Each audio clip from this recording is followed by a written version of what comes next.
a lot of movie soundtracks, the dialogue recording in movie soundtracks typically just irritate me because they do not reflect the environment portrayed in the movie.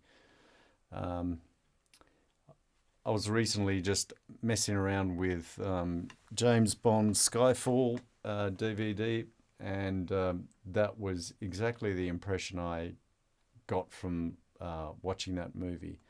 I loved the special effects, sound effects, the surround sound effects for the special effects, but the actual dialogue doesn't actually fit the appearance of the video. It does to some extent, but it the way it comes across is, to me, like, instead of being present in the room where the dialogue is taking place, it sounds like you're looking through a window, like a doorway or whatever, and getting a fairly narrow sense of that space. It's not enveloping. Uh, so here I'll give a simple example taken from Skyfall. Just in this case, this is the original soundtrack that you'll hear. The whole office goes up in smoke and that bloody thing survives. Your interior decorating tips have always been appreciated, 007. 007, Gareth Mallory. I hope I haven't missed anything that PM does prattle on in a crisis. Bond. Mallory?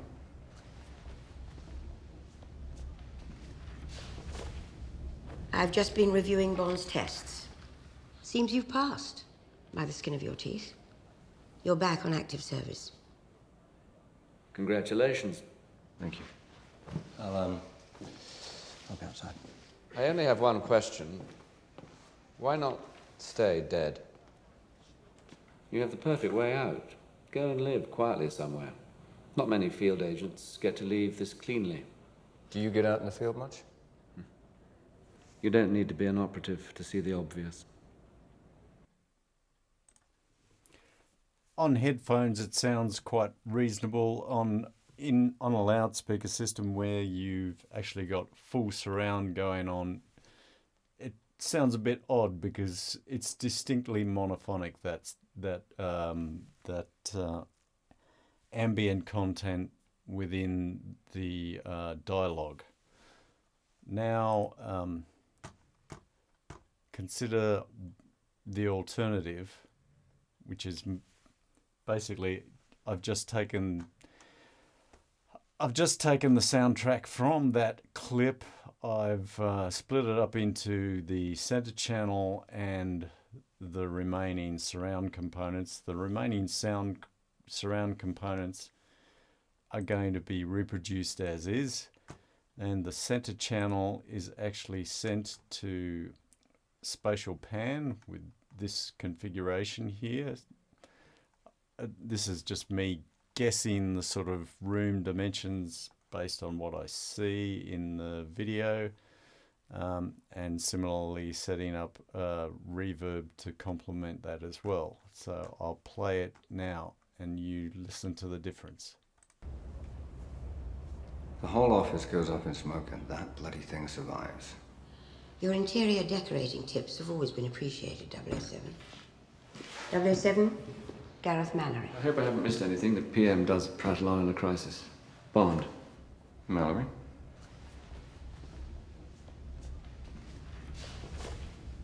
I've just been reviewing Bond's tests. Seems you've passed, by the skin of your teeth. You're back on active service. Congratulations. Thank you. I'll be outside. I only have one question. Why not stay dead? You have the perfect way out. Go and live quietly somewhere. Not many field agents get to leave this cleanly. Do you get out in the field much? You don't need to be an operative to see the obvious.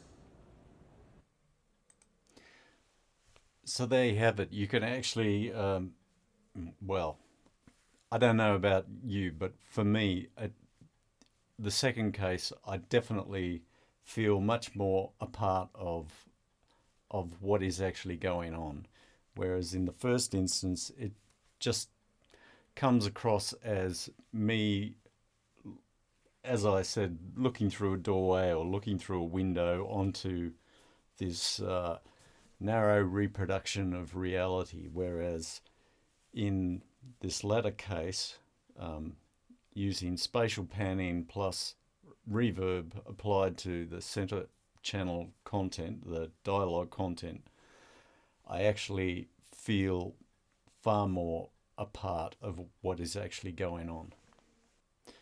So here's another example taken from the same movie, and in this case, it's simply spatial pan applied to the entire surround track. I haven't actually attempted to separate the surround components and the center channel, so it's applied to everything. So it's essentially converting the 5.1 to a mono and then spatial panning it. But it's largely just the dialogue that you hear and a centrally aligned sound effect, so it doesn't really make much difference if I split it up. But what I have done is I've automated the movement, the spatial positioning of the performer, which will be De Silva coming from the elevator and walking to James Bond. But in the first instance, I'll just play the original for you, and then we'll do my rehash of it.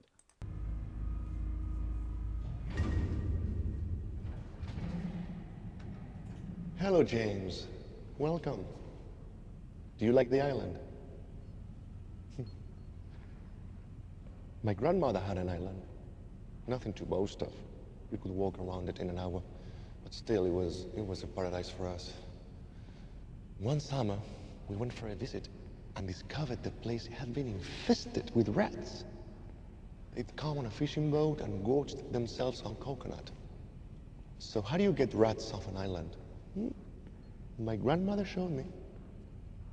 We buried an oil drum and hinged the lid. Then we wired coconut to the lid as bait, and the rats would come for the coconut, and boing, boing, boing, boing, boing, boing, they would fall into the drum. And after a month, you've trapped all the rats. But what did you do then? Throw the drum into the ocean? Burn it? No. You just leave it. And they begin to get hungry. And one by one, they start eating each other until there are only two left, the two survivors. And then what? Do you kill them? No. You take them and release them into the trees. But now they don't eat coconut anymore. Now they only eat rat. You have changed their nature. The two survivors. This is what she made us.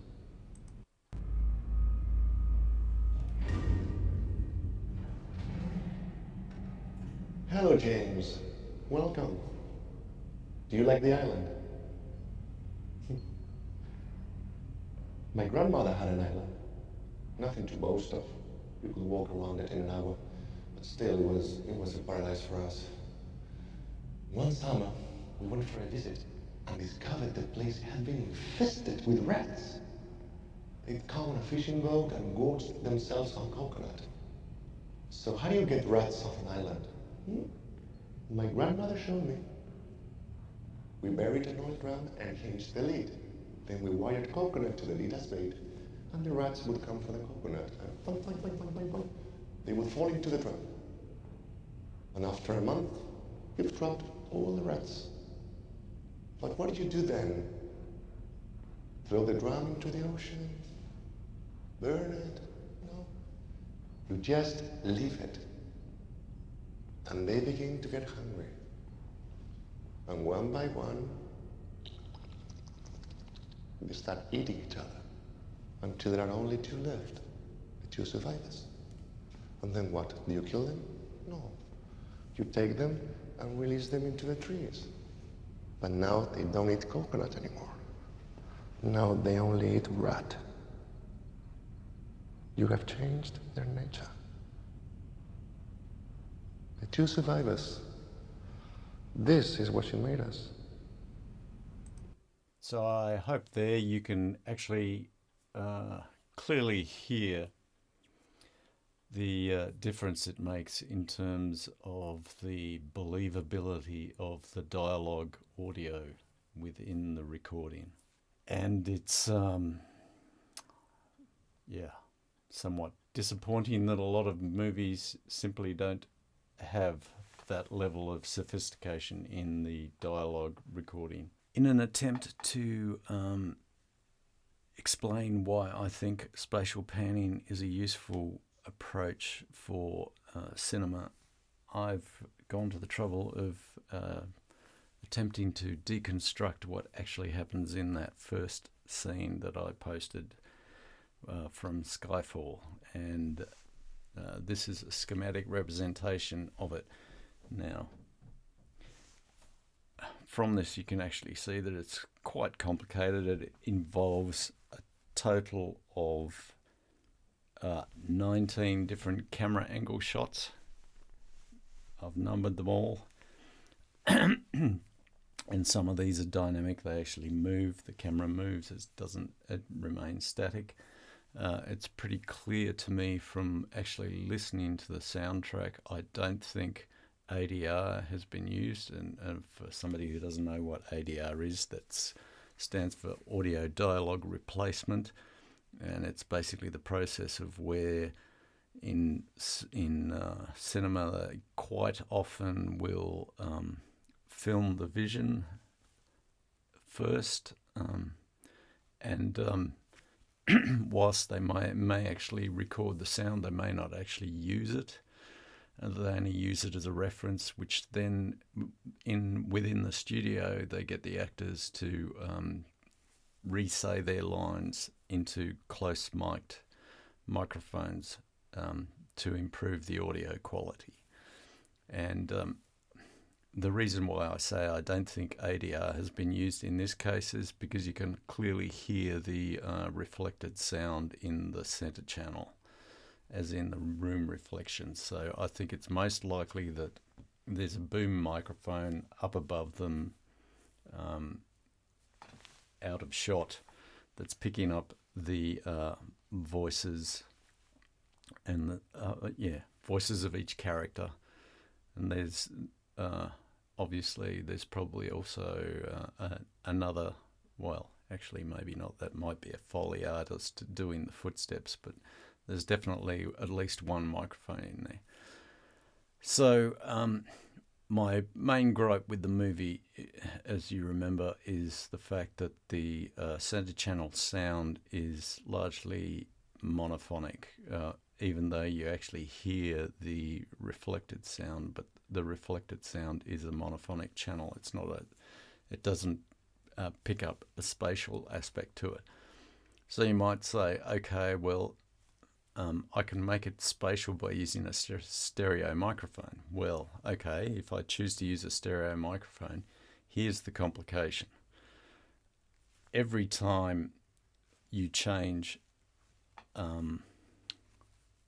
perspective in terms of the vision, like you might start with camera 1, camera shot 1, camera shot 2, camera shot 3. If you have a stereo microphone here, it's going to have spatial information, and its spatial information is not going to change with camera shot. So that means your dialogue vocal is not going to be in the center channel. It's going to be shifting around.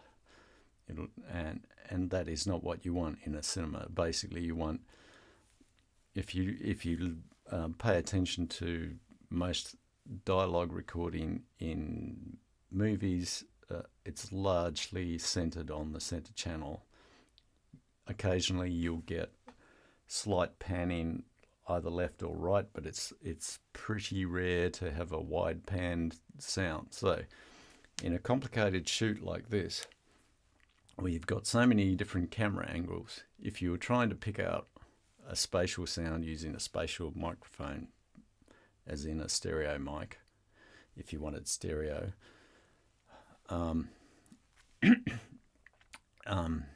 if you're going to have it consistent with the vision, you have to have as many mics as there are panning, or shot positions, basically, because it's going to be nigh and impossible to actually move all those microphones, or move a single microphone silently through all those different panning angles.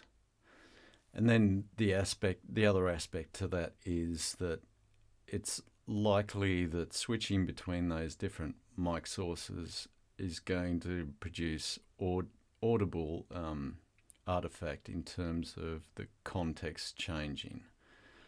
So that's why using a directional revealing or a spatial revealing microphone is not going to work in a cinema situation, because it really restricts what you can actually do. The other aspect to it is that you basically, if you were going to use a spatial microphone to pick up that sort of sound field, the other fundamental problem is you need to be able to target a whole range of different channel formats. So you're going to be supporting stereo, you're going to be supporting 5.1, 7.1, or Dolby Atmos, or whatever. So, or if it's Dolby Atmos covers all formats, but you still have to record it in like 7.1.2 or 7.1.4. So you need seriously complicated microphone array to capture 7.1.4, obviously. You're talking about 11 microphones. So not only is it logistically complicated in terms of all the microphone hardware that you'll need, and the fact that it's going to be cumbersome and get in the way and whatever, and then you've got the issue of, in your actual recording, now you're recording 10 channels instead of one, so everything just snowballs. So, and it's inflexible in terms of changing from one format to the other. So most often in movie situations, you're going to be recording all the dialogue onto monophonic channels. So it's either monophonic channel live as a boom mic, or then monophonic channels for each performer in a ADR context where they replace them. So in that circumstance, you need to be able to recreate a spatial element to the sound, because it's just not going to work very well. So now, having illustrated that, I can illustrate why spatial panning is a good fit for this circumstance.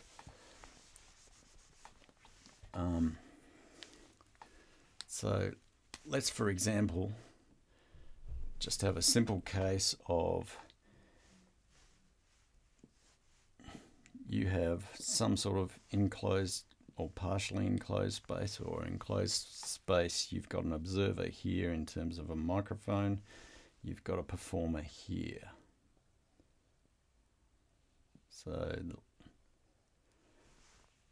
So what you're going to, the microphone is going to pick up a direct path. There's going to be a sound like that. Maybe I'll do the other ones in different colors. So let's just keep it simple and say we've got three components. So we've got a reflection off here in that direction, and we've got a reflection here off that direction. So then when it comes to actually reproducing that in the studio, you're reproducing it with your loudspeaker system. So you take your virtual source, here's your person as a virtual source. Let's say we've got a pan centered. So now you as the listener, so this is me, the listener, what I hear from that performance is I hear that. I hear a reflection coming. Oh, I used the wrong color. That should have been an orange. Let's put that one down so I don't confuse myself. Oh, or is it? No, it is actually. That was the right color. I'm going colorblind. I'll put that one down for the moment. Oh, I didn't want to drop it on the floor.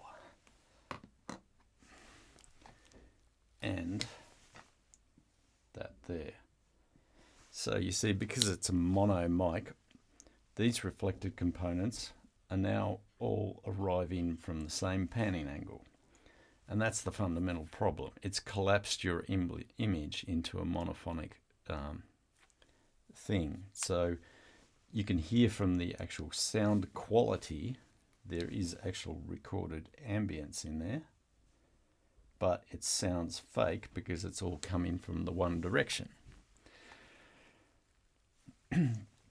So what does spatial panning do? Well, in the case of spatial panning, then when I reproduce it with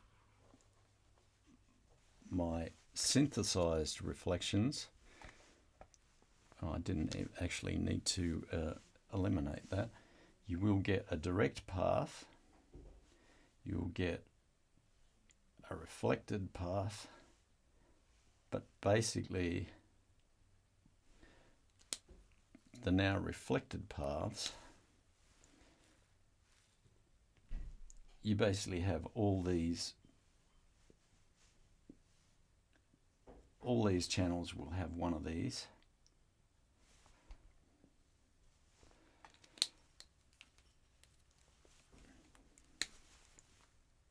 And one of these.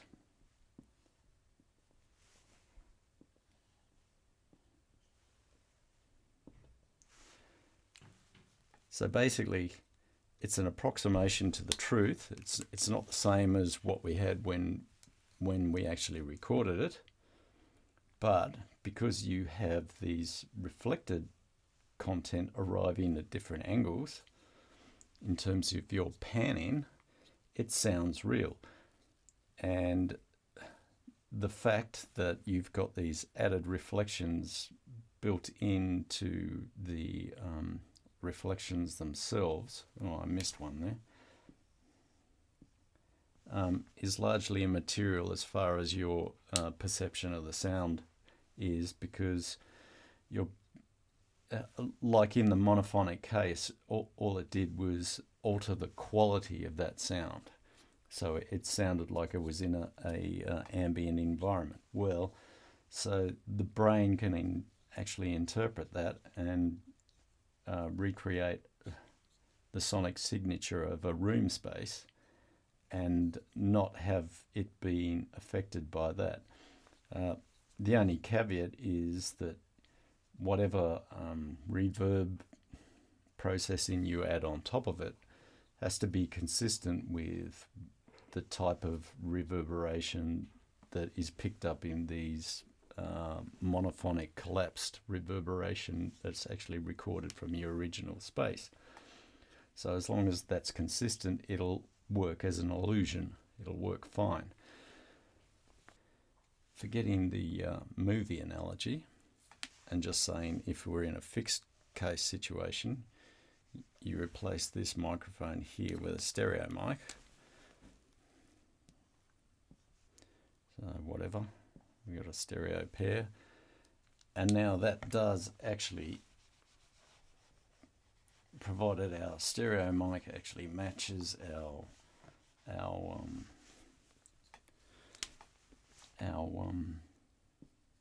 sound reproduction system, it will give a representation that's probably reasonably accurate of this going on.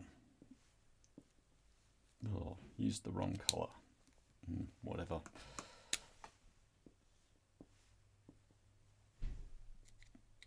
So it'll reproduce our space pretty well, pretty accurately. Now, what's the drawbacks with that? Well, one, obviously now that you've used a stereo mic, you sort of implicitly you've given up your panning of your subject, because the panning is just controlled by the microphone positioning. So it's less flexible in that regard. The other thing is this there's two other things. This stereo microphone is only going to reflect the geometry, like the physical size of the space that you recorded in. What happens, for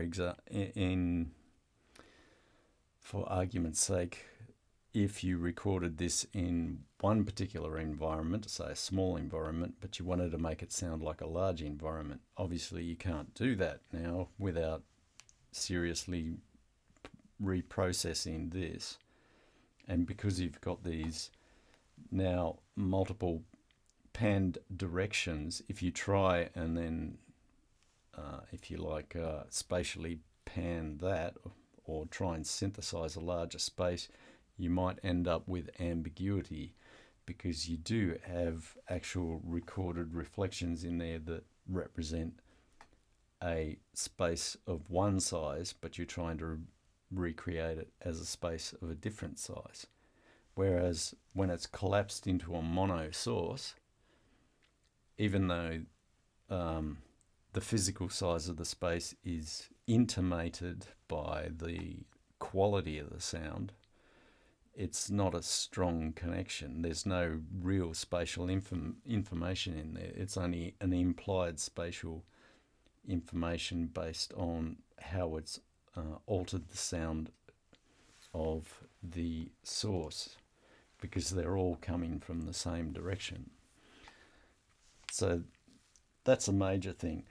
If you use spatial panning, I can record something in a small space and then make it sound like it's in a big space and not have any issues, any artifactual type of issues. It'll work as an illusion. Whereas using a stereo mic and trying to do the same thing, it's probably going to have some issues in terms of ambiguity in the image. Then the other thing that I mentioned before is what happens if you want to target different sound reproduction formats, whether it's stereo, whether it's 5.1, 7.1, or Dolby Atmos or whatever. Then obviously you need more sophisticated microphones and you need to change the setup. So it's a lot more work, it's a lot more resources involved, and it's a lot less inflexible. So from that perspective, it has a lot of benefits. And then the final aspect, which I find, again, which I sort of touched on, which is very useful from my perspective, is if you use spatial panning and you use the appropriate amount of reverb to recreate the sonic characteristics of a certain type of space, then the sterility of the environment where you actually record your sources sort of becomes largely irrelevant in terms of how well damped or controlled it is. So like, for instance, in terms of recording vocals, the insistence of using a vocal booth or something to kill all reflections, or something that I saw doing the rounds a few months ago was somebody with some company with an AI implementation of echo cancellation. Basically had some guy going through these very ambient places like, I don't know, warehouses and whatever, and calling out or clapping hands or whatever, and then showing how amazing it is because we can take all this echo out and get back the original thing. Well, basically, my reaction to it is it's amazing digital signal processing, but from my perspective, it's completely useless because I'd never want to do that. Because basically, like, if you're going to record in a highly ambient environment, it's probably because you want to, more than any other reason. And then beyond that, I don't need to do the type of stereo or, well, 5.1 whatever format recording that I want to do. Music, say it was music, or say it was dialogue in a movie or whatever. I don't need a perfectly dry environment to actually record my source material, because with spatial panning, that will actually become irrelevant, because that modification of those reflections and then being reprojected in a synthesized space basically renders that original, if you like, non-dry character irrelevant, because it just blends into the soundscape that you've actually developed for yourself. So there's absolutely no need to actually have this perfectly controlled dry sound to produce a convincing 3D representation in a space of your own choosing, whatever size that may be. So therein lies the flexibility of the technique over conventional approaches, because you're not bound to your original space. You can choose a different size one and it'll work.